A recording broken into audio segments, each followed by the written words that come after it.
Hello everyone and welcome to the first ever episode of Tablemon History.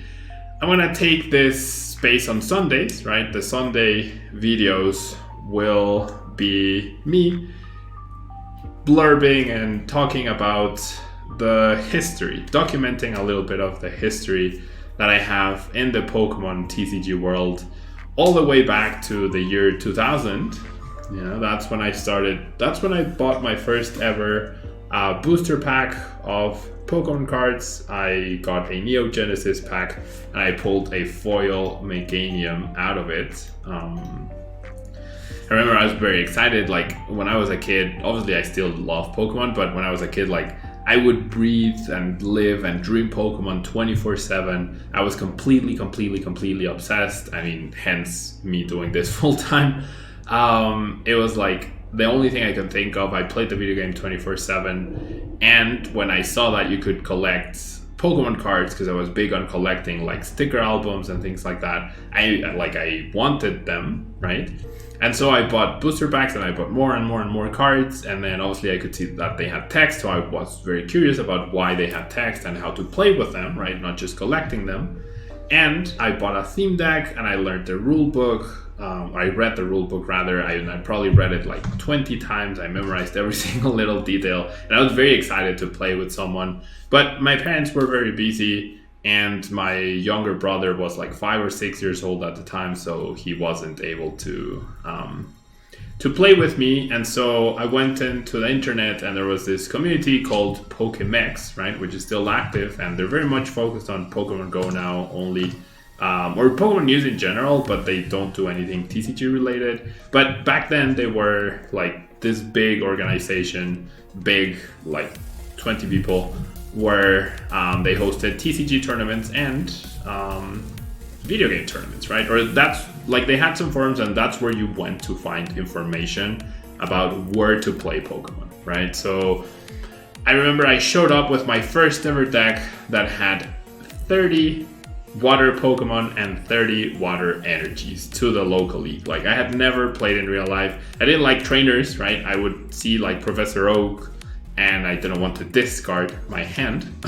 Like why would you want to discard cards? I did not understand that. So I was like, no, I can just get the Pokemon eventually and I'll power them up. I don't need trainers, right? Who needs trainers? And so like that deck probably had like Dark Blastoise and Dark Vaporeon and Dewgong, and like because I had very few pieces of everything, and 30 water energies, right? Because I loved how the water energies looked, like the ones right here, and blue is my favorite color, and I was obsessed with water Pokemon, so that's what I did, right? All the time, that's what I did. But when I was on my own, right, I built my deck, and then that was awesome. But then I got there, and obviously I got my butt kicked by everyone because my deck sucked, right? And they would get like their strategies up going on turn 1, 2, and 3, and they had all these baby Pokemon, and they played all these trainers, and they had like Donphan did a lot of damage and went back to the bench to hide behind, and then there were whole Typhlosion decks, and I got completely destroyed, right? But I learned, right? I paid attention to what they were doing, I paid attention to their list, and I kept on going to the internet and researching more about the game, and I ended up in Pokegym, discovering Pokegym, and I read an article by a guy that was his nickname on Pokegym was Jimbo. I believe his actual name is Jim Farrell. I'm not actually sure. I think I'm confusing them, but Jimbo, like if someone knows who Jimbo from Pokegym is, I read this post that he made on this FERALIGATR deck that I can't find, right? I'm so sad that I can't find the original post on the Pokegym, which is where it all started. But I read about this and I was like, okay, this deck seems really cool, right? And it has my favorite Pokemon, which is FERALIGATR, or one of my favorite Pokemon at the time, which was FERALIGATR. It's a water Pokemon, and so I'm going to be playing all these other Pokemon that I'm not a big fan of, but it's FERALIGATR, right? I want to play this deck, and hopefully this will help me win some games. And so I got the cards that I needed eventually, like by trading, and then I bought more boosters, and I finally built the deck, and I showed up to the league, and I destroyed the tournament. Like, I'm pretty sure I went undefeated. Everyone was like, who is this I believe I was like either 11 or 12 years old. This must have been like in 2001. So yeah, like, well, 13 years old, right? Between 12 and 13-year-old Tablemon. And I destroyed the local tournament, and the next week I did again and again and again, because no one had seen the Memory Berry plus Totodile Rage combination, right? So that was something completely unexpected, and it took a while for people to keep it in their heads to play around it and to consider it when playing against me. So that was really, really awesome. I love the combo with Totodile and Memory Berry. And then FERALIGATR is a huge tank, a huge tank. I know 120 HP doesn't seem like a lot, but back then that was the maximum HP. And the ability Major Tsunami, where FERALIGATR was active, you could... FERALIGATR is your active Pokemon, and if your opponent has any bench Pokemon, your opponent switches his or her active Pokemon with their bench, and if you have a benched Pokemon, you switch FERALIGATR. So you could switch around, you could go back into the babies, which were really broken. They had a really broken rule, right? Which is if you wanted to attack a baby Pokemon, you had to flip a coin, no matter what. Right, so they had very little HP, but they were really, really broken, and that's why they were played in big numbers, along with their free retreat cost and amazing abilities, or I mean, Pokemon powers or attacks. So baby Pokemon were really awesome, and then you could hide behind FERALIGATR, you could power up, and then with Memory Berry you had access to previous attacks that were cheaper than the big attack, which cost 4 energy. Okay, so look at this, the deck that was destroying the metagame was 4 energies to deal 70 damage. Right now we have 4 energies to deal 300 damage. Like, it blows my mind that 70 damage was like this big number, you know? And there was a drawback. If there were no damage counters on the any Pokemon, then the attack space damage was 40 instead of 70. So imagine powering up 4 energies, 4 turns with no energy acceleration for only 40 damage. That is completely unfathomable in today's metagame. But that was like a really big card, and it helped me destroy the local tournament scene back then, and that really put my name on the board. And I took this deck to the Unofficial, right, national championship, if you will. There was like this big comic book convention or show that still happens to this day. It's called TNT, and it still happens, well, pre-pandemic obviously. It used to happen every single year, maybe even twice a year. It's this big gathering, just like any comic, like the Mexican Comic Con, I guess, obviously way smaller. And that we're talking about 2001 and 2002. I'm pretty sure it was a 2002 tournament.